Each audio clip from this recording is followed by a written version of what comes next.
Hey guys, it's Ashley here. Welcome back to my channel. If this is your very first time tuning in, please do not forget to go down below right now, hit that subscribe button. Please hit it. And if you're coming back, welcome back, sis. We in here. It is day 5 of 12 days of Christmas. We're almost there, guys. Christmas it's almost here. It's next week. I wanted to film a little story time for you guys while I eat my mo's. I am in love with this stuff. I'm in love with mo's, seriously. It's gonna be a quick story time. It's more so just like my experience and kind of just wanting to give you guys advice from my standpoint, from my view of things. So if you guys want to find out why I'm so single, why I have no mans, no sugar daddy, no nothing, just keep on watching. I'm eating a chicken stack.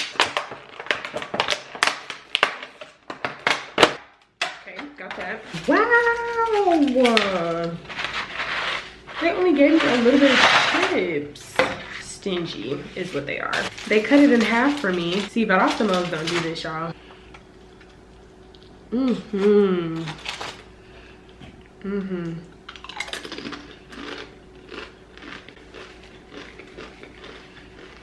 All right, so let me get into it. A lot of people know and a lot of people don't know, but the people that peeped or the people that actually like watch my videos, you've heard me say in prior videos, my boyfriend, my boo, my bae, whatever. The disclaimer, I'm not on here to bash anybody. I'm not on here to exploit anybody. No text messages, no nothing, like none of that. I was in a relationship from the end of 2018 until this past May of 2019, and I started dating the person around summer of 2018. I met them literally right before I left school after my freshman year. Looking back at it, was definitely wrong person, wrong time, when I thought that it was right person, right time. It was a time and place where I was already in like situationships prior to meeting him, and they all failed. So it got to the point where I was like, okay, well, I'm not gonna date anybody. And I was in like a very good place, being alone, being by myself, and then he popped up, and then I thought, oh, this is perfect, like man of my college career, you know? So we talked from April of 2018. We talked real heavy April and May. We met through Instagram DM, if you guys are wondering, nothing special. And then before leaving for school, I basically asked him like, hey, you know, we don't really know each other like that, but I can tell that we are like feeling each other. So do you want to do this in terms of like, do you actually want to like talk over the summer? Because you know when like people go back home for college breaks, you don't really see the person, y'all don't really meet up. It's just like a fling at that point. So I asked him like if he wanted to be serious about it, and he was like, yeah, for sure, like I vibe with you, you vibe with me, let's do this. And I was like, it's a bet. So of course the first couple of months are always like honeymoon phase, right? Honeymoon stage or whatever. So it was great, like April, May, June, it was all great. July, August is when it started getting a little bit rocky, because we were at the point where we were about to go back to school. We still weren't in a committed relationship. We didn't really know how we wanted to explain that to our associates, to our friends. There were questions on, did we want to be seen together, did we not want to be seen together, how we wanted our status to go, basically. That was really up in the air July, August, before we got back to school for our sophomore year. So we ended up making it work. Everything was fine. We said, hey, you know, we're still gonna hang out, we're not gonna hide the fact that we like each other, whatever. So months went by, and then we officially became boyfriend and girlfriend in October of 2018. Leading up to that point, it was rough. I don't know if it was rough on his end, but it was definitely rough on my end, because we talked for so long, you guys. Like April to October of 2018, to me that's a long time. I mean, that's a good amount of time. Yes, it's not enough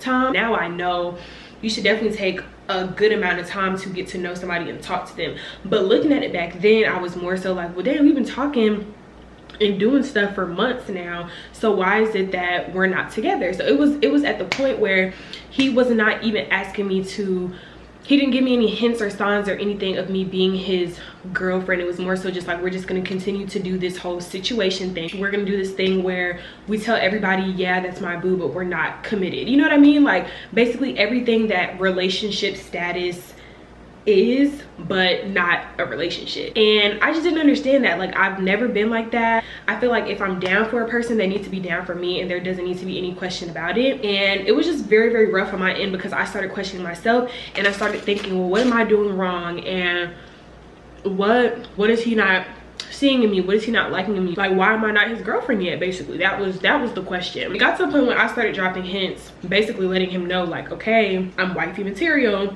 I'm ready, what's going on? Like, it would get to the point where I would go to him and I would say, like, oh, so and so just asked me if we're together, like if you're my boyfriend, and I didn't really know what to say. So I would kind of like put those things in our conversation just to kind of give him the idea. So I thought he would always just be like, oh, it's just like, yes, yes. Like, I basically gave him a verbatim, like, if you don't ask me to be your girlfriend, I'm leaving. And I didn't explicitly say that at all. He knew, because I would give him like the silent treatment, wouldn't really talk to him that much, and that probably was wrong on my behalf, but it was tiring doing so much for a boy who you really like, and you're not committed to him, and then he's like not seeing your efforts. It just feels like your efforts are like going to waste, and who has time for that? He got the memo and he finally asked me to be his girlfriend in October of 2018. So once we became boyfriend and girlfriend, everything was peaches and cream. So October, November, December, Christmas was great for us.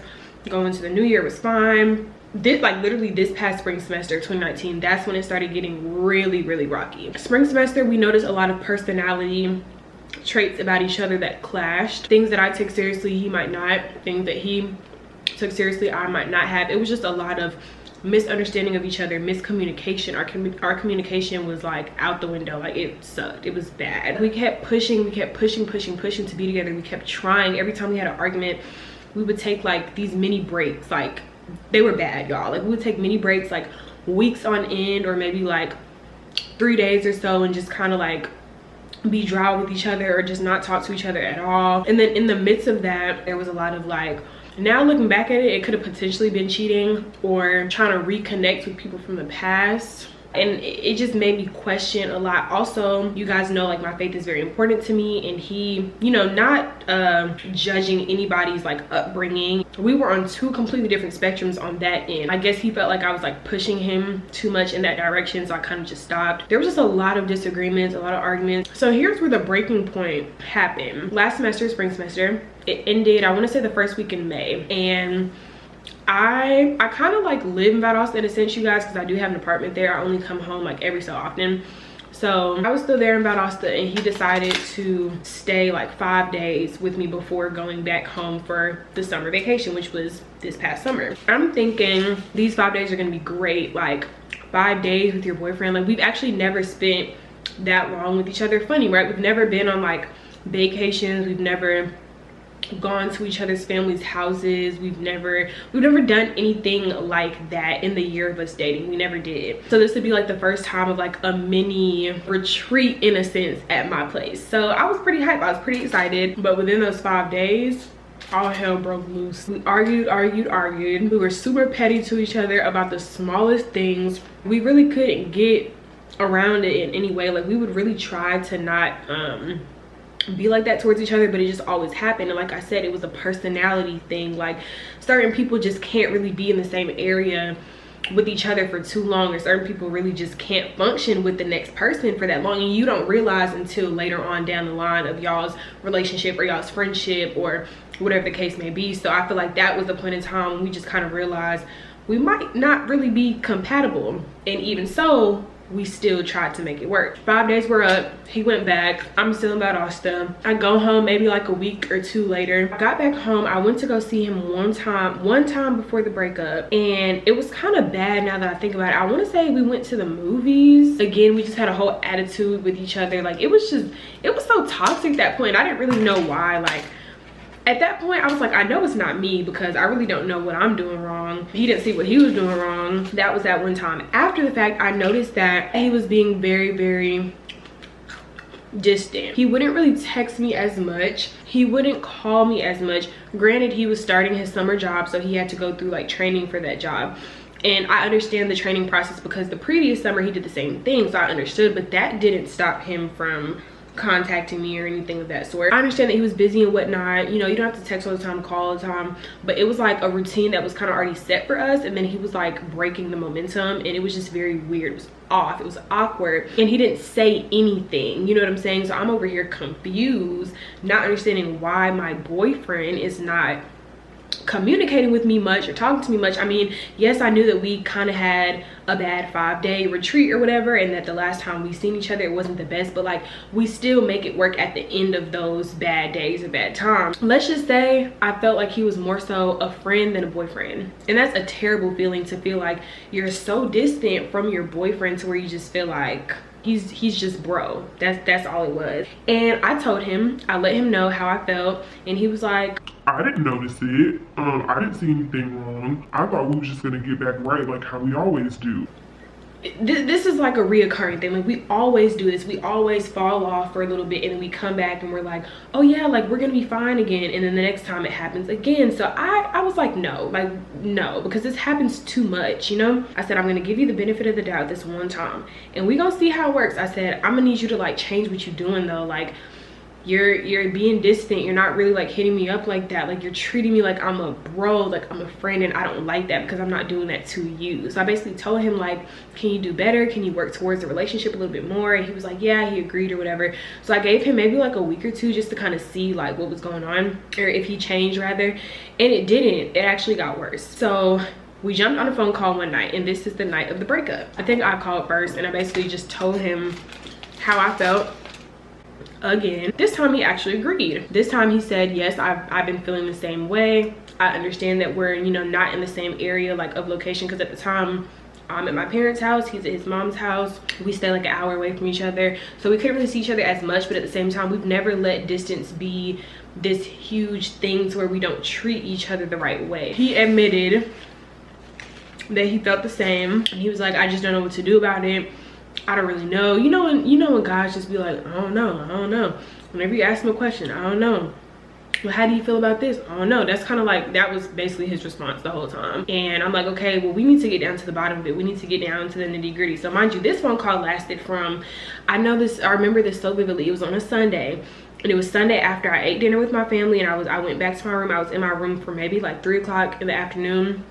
He was on the phone till like 2 o'clock in the morning. Like, it was a long conversation. The beginning of the conversation was more so just us going over like our whole relationship history, the thread, what's happened, what hasn't, how we both felt in the past, things like that. And then after that, I basically just told him, well, I feel like you are treating me like this. He said that he feels like I'm treating him like that. We just were not coming to terms with each other and each other's feelings. It was our breaking point. It was both of our breaking points, and we were like, okay, well, we can't continue to, you know, with each other and still try to, you know, have this fiery love, and it just won't work. I would just tell him, you know, I feel like I've done so much in the relationship. I feel like I've bended my back. I feel like I've been a mother, a wife, a girlfriend. Like, I feel like I was doing so much, and I was giving so much of me, and I was, my time, my energy, my money, my everything. Like, literally everything was him. It was just so much focusing on the relationship that was already dead months ago. It's like, when we kind of already knew, when we started having those itching feelings, you know that a bigger picture doesn't come into play until after you've already had those red flags and had those signs in advance. And I knew that I had those signs. I've always had those signs, but I just never really paid attention to them, and I never acted on them. So when everything blew up, it's kind of just like, okay, well, kind of saw it coming. It was like a foreshadow kind of thing, and now I just got to deal with it. So yeah, I was sad that night. We were both sad. I was crying. I think he was crying too. And I mean, it just was what it was. I just told him that I felt like I wasn't being treated the way that I deserved. I felt like I was doing a lot, and he said that he felt like he couldn't be himself around me. He felt like he was trying to, you know, change to be who I wanted him to be. He felt like he could never satisfy me. There was a lot of things that were just brought to the surface at once, and it was just very, very heavy on my heart and heavy on his heart and everything. So it was kind of hard. It was hard for both of us. It was hard for us to get over, but we did. After the fact, we still talked over the summer a little bit. When we got back to school, yeah, we did talk.